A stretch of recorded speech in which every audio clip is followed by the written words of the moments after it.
এই কি হয়েছে তোমার? আবার মাথা ব্যথা শুরু হয়েছে? রাতে ঠিক মতো ঘুমাইতে পারি নাই, তাই মাথা ব্যথা করতেছে। তোমারে কতবার বলছি টেনশন নিয়ে ঘুমাবো না, কথা শোনো। আরে বাবা, টেনশন ছাড়া ঘুমাইতে তো চাই, কিন্তু তুমি তো বাপের বাড়ি যাও না। এই কি বললা? আমি তোমার টেনশন?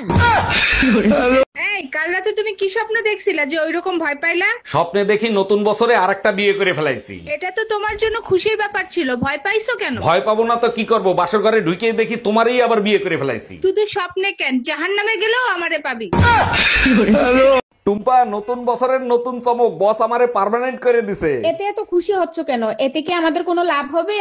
অবশ্যই হবে, এখন আমার বেতন দ্বিগুণ হবে, বাড়ি হবে, গাড়ি হবে। আম্মা শুনছেন, আপনার ছেলের বস আপনার ছেলেরে প্রেগন্যান্ট করে দিছে।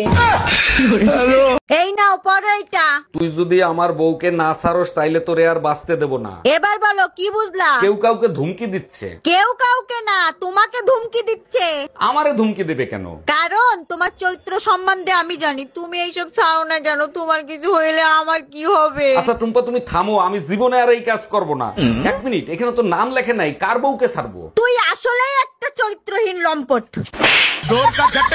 ভাবি, ভাইরে বলেন না এবার শীতে আমারে বিয়ে দিয়ে দিতে। এই শোনো, এবার শীতে বাহারের বিয়ে দিয়ে দাও। ও প্রতিদিন বিয়ে বিয়ে করে মাথা নষ্ট করে দিচ্ছে। আরে ওর কি বিয়ের বয়স হয়েছে নাকি? শীতের ভিতরে বিয়ে করে ও কি করবে? আমারে নিয়ে তো আপনাদের মাথা ব্যথা নাই, আপনাদের কাছে তো হিটার আছে, আমার কাছে কি আছে? এই শোনো না, মাংস খাইতে ইচ্ছা করতেছে, আজকে একটু মাংস রান্না করো না। আচ্ছা ঠিক আছে, এলাচি শেষ হয়ে গেছে, এলাচি নিয়ে আসো। শোনো, বড়দের সম্মান দিয়ে কথা বলা শেখো, এলাচি আমার মায়ের নাম। এই শোনো, আম্মা জানার নাই, শেষ হয়ে গেছে। এমনিতেই শীতে বাঁচি না, তার ভিতরে গায়ে ঠান্ডা দিয়ে ফাজলামি মারে। আরে কি হয়েছে, কে তোমার গায়ে ঠান্ডা লাগাইছে? আরে দোলন ভাবি, ঠান্ডা হাতটা আমার গায়ে ঠাইসা ধরছে। এতে তো ঠান্ডা লাগার কথা না, দোলন ভাবি আমাকে যখন ধরে তখন তো আমার শরীর গরম হয়ে যায়। এই আমি গোসল করতে ঢুকলাম, শীতের কাপড় চুপড় সামনে আইনে রাখো। হ্যালো গুগল, আমার জামাই এই শীতের মধ্যে ঠান্ডা পানিতে গোসল করে কিভাবে? তোর জামাই পাশের বাড়ির ভাবিরে দেখে দেখে গোসল করে তাই। তুই শুধু বাথরুম দিয়ে একবার বাইরে আয়। ভাবি, কিছু মনে না করলে একটা কথা জিজ্ঞেস করি? আরে না, আমি কিছু মনে করব না, বলেন। কদিন ধরে দেখতেছি আপনি ছাদে সকালে চুল শুকাতে ওঠেন না, কাহিনী কি? আপনার ভাইয়ের ছুটি শেষ হয়ে গেছে, সে চলে গেছে তাই। বলেন তো, ভাইয়ের জায়গাটা আমি নিয়ে নিই। ভাবি প্রতি মাসে জুতা কেনে কি সাধে?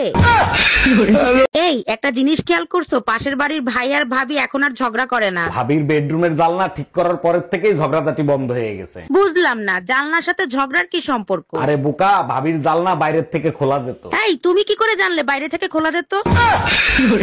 ও আমার যেমন তেমন, ভাবি আমার মনের মতন। এই তোমার ঠোঁটটা লাল লাল লাগতেছে কেন? তুমি কি লিপস্টিক লাগাইছো নাকি? আরে না, তুমি তো জানো শীতে আমার ঠোঁট ফাটে, তাই ভাবি একটু লিপ জেল লাগাই দিয়েছে। ভাবির কাছে তো লিপ জেল নাই, ভাবি তো একটু আগে আমার কাছ থেকে লিপ জেল লাগাই গেছে।